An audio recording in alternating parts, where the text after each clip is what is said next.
You see my screen clearly, right? Yep, we can see your screen. Okay, then hello everyone.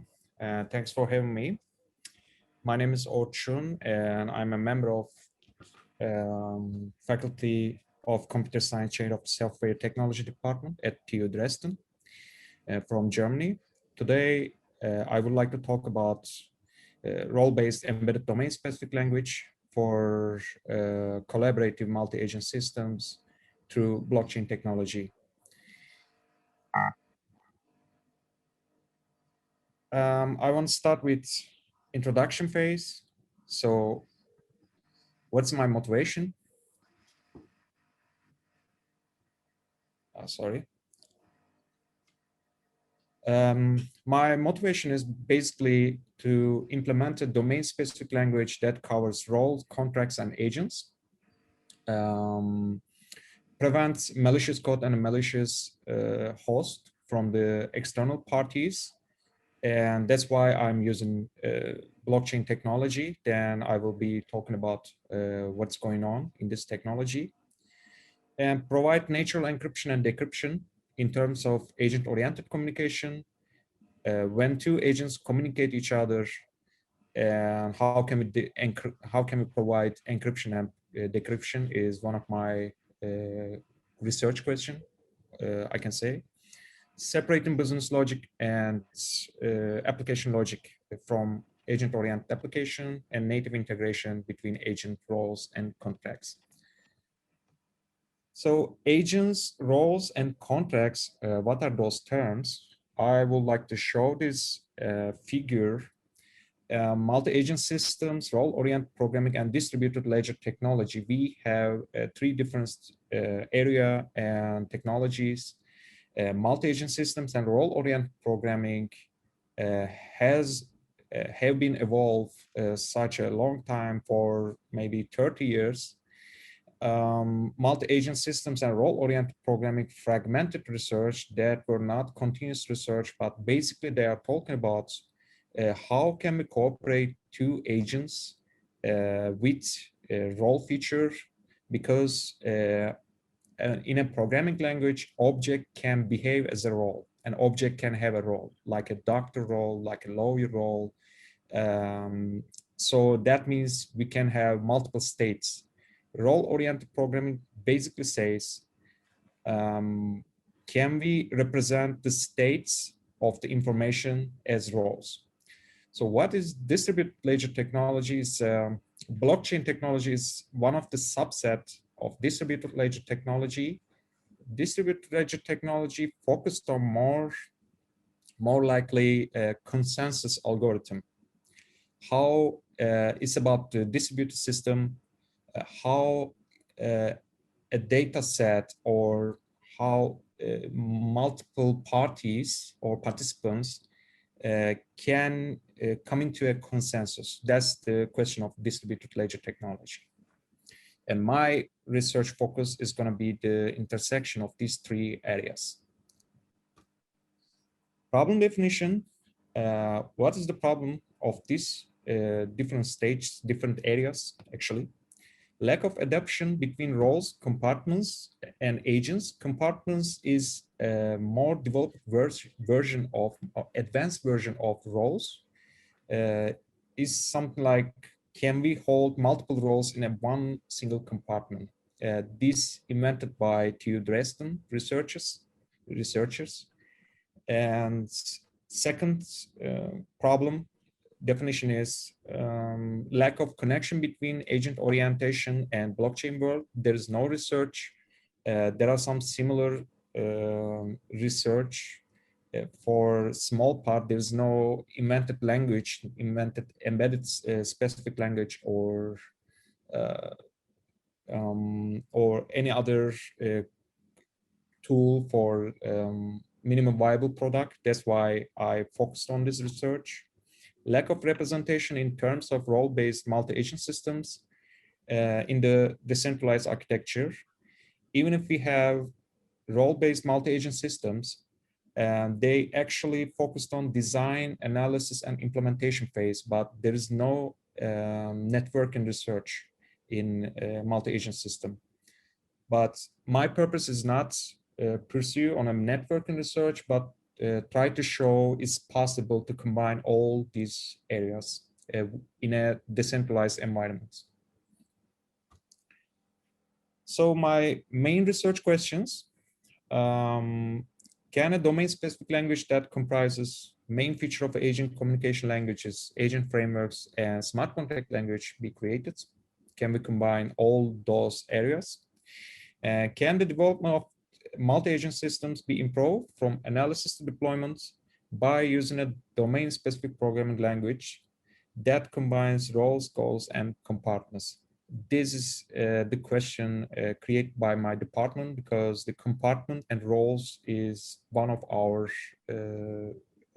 research purpose. And I combine these two research questions in order to provide next future PhD thesis. And contributions in the area when I finish the research, this is going to be my contributions: a domain-driven tool that generates a language for the agent-oriented interactions between roles and smart contracts in blockchain technology. Smart contract is partly code snippets, all I can say. This has a trigger mechanism. When you change the state of blockchain network, then smart contract basically triggered by the consensus, and then you implementing your application in the blockchain environment. Proof of concept of a role-based blockchain application in the view of agent-oriented programming. And this approach, my approach, gives the advantage of reduced developer effort while creating agent application in the distributed ledger technology. I want to reduce boilerplate code and reduce the programming effort in the application of agent-oriented worlds. So I would like to show you and introduce you some terms. So the general info: a role-based programming has some discrepancies, trust, privacy, and organizational skill. Okay, let's think about, we have two different agents, and agents behave as a different role. Then we have some organizational skill. Agent can create some organization, and this organization must be in a trusted and private space. Plain role can change the behavior of a contract. And design by contract is one of the oldest approach for unit testing in object-oriented languages. And smart contract can be applied with design by contract, because you can separate contract and you can implement different contracts for different applications. Then you can test them, or you can assure some precondition, postcondition, or invariance, or even constraints. So can we provide then agreements of mutual self-interest and obligation with design by contract? Agent-oriented programming. An agent can coordinate with other agents with mental entities. An agent must have a role, belief, state, eventual outcome, a desire, and plan. So we have to define all of these features in one single language, which will be in object-oriented language such as Java, or I don't know, maybe C#. But you need to have special features. First of all, you need to save environment states, because the agent states all the time will change. Then we have to react this internal state to external states such as environment state. Communication has been standardized. You don't have to use external message passing such as messaging queue, or you don't have to implement the external message patterns. And these features provides an advantage of serialization of object-oriented programming because you will have one single language, or you can have different language, but the internal of the language will be standardized. So you can serialize multiple agents, then you can transfer this knowledge to other agents. Agents can hold environment state, I already explained, because the environments may in a dynamic, unpredictable, and unreliable state. Role-oriented programming is basically depends on meta modeling. Roles can be in various types, such as natural type, role type, or compound type. You can combine two different role types and you can implement into one single agent, or you can have natural types such as primitive type in object-oriented language. Roles have a relationship between other roles in terms of constraints using constraint notation.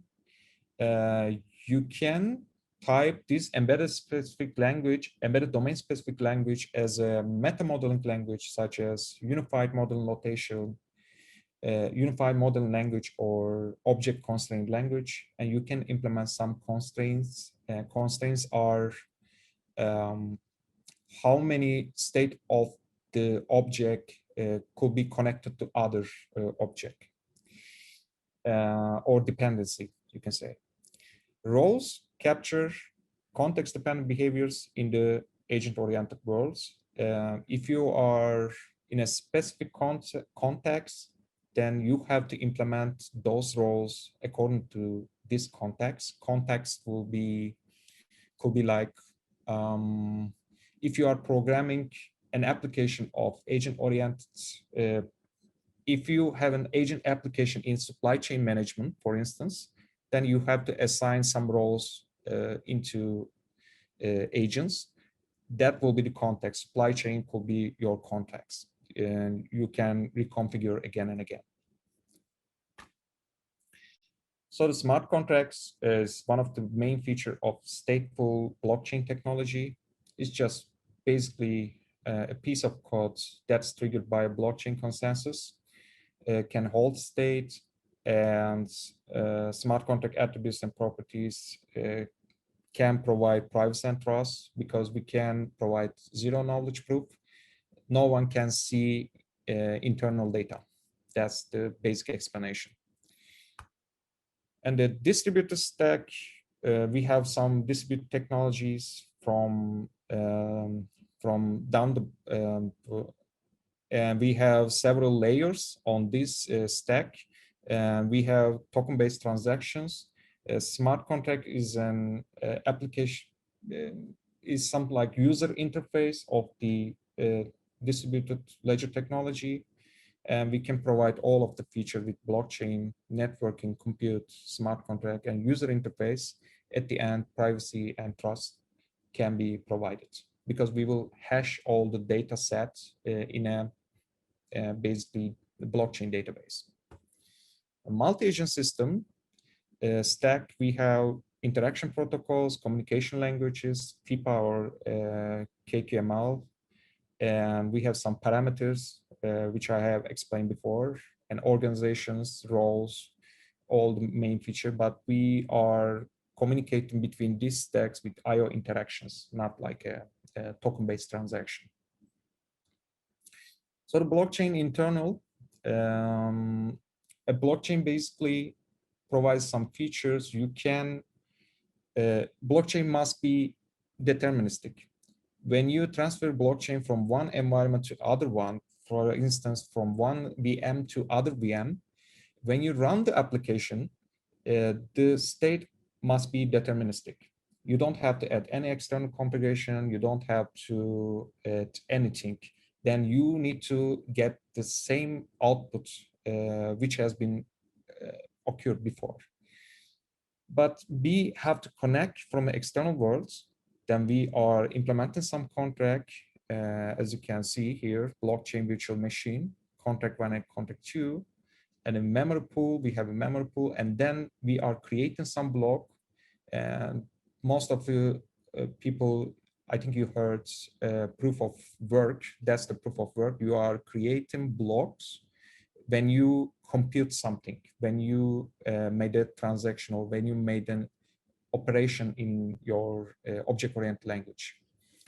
Then this block will be hashed here as according to state information, and then you will create an hash information. When you take the hash and give someone else can ensure the hash data set will be true. And blockchain basically provides this concept.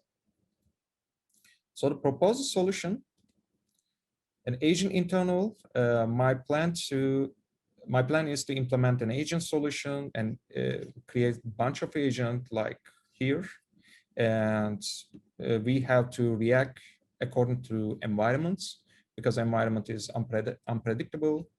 So I want to communicate in FIPA language, and I want to implement kind of plan, body, or goal in a configuration language, could be XML, and create a domain-specific language. Basically, it's going to be in annotation base. I will create some custom annotation. Then when I use this annotation, like in Spring Java framework, then I will create some configuration, or even the pure code of the smart contract. Then you will see at the next step. And here is my code example. Here's the red rectangle. In the red rectangle, we have some address, some function definitions. And in the middle, green, you have a contract wrapper in Java language. And this one is Java language. And the bottom, in the blue rectangle, you have a smart contract language. This middleware language has been created by Java language, and this one created by this object-oriented Java language as well. And the both language has been created. I basically programmed the code generator, then which is reducing the boilerplate code. So you don't have to learn any complicated technical details. What is data? What does it look like? What the data look like? You can see, you will not see anything except hash values. You will see some sender and the contact address. When I implement this code, especially this add roles code in the smart contract, I will generate this code from object-oriented language, and then when I deploy into blockchain network, then I will see the contract address, and the next agent application will reach this contract address and then extract this information from the blockchain data set. But you need to have some spatial functions, and you need to have a, how can I say, you need to have an entrance priority in the blockchain network. Otherwise, you cannot even reach the blockchain. And the case study, I want to implement this agent application. In the case study, I will have 3 different agents: retailer, wholesaler, and factory. And they will communicate each other in supply chain management. But you will not see any other details like inventory levels, customer waiting time, mean daily cost, which can be private information for factories. I will implement the role-based language. I will define all of the parameters and environmental, historical environment state, just like here. I will define in my agent application. Then in the end, I'm going to show the result of the mean daily cost with my embedded domain specific language. And discussion. Agents can be autonomous and partly proactive. Smart contracts can provide zero knowledge proof, and we can implement agents in a peer-to-peer manner, or do we need another networking mechanism? I don't know yet. And the conclusion, methodology, design, analysis, and implementation have no common understanding from the past researchers, and synthesized meta-modeling from different areas can be hard and error-prone task. Role-oriented programming with smart contracts totally depend on the technological choice. If the technological choice provides a stateful contract, you can hold state. If it's stateless contract, then you cannot hold state, which is not good for object orientation or role-based programming. And that was my talk. Thank you. And if you have a question or any further question, I can take. Thank you. Thank you. Thank you very much for the presentation. Is there any question from forum to Dr. Orcun Oruc?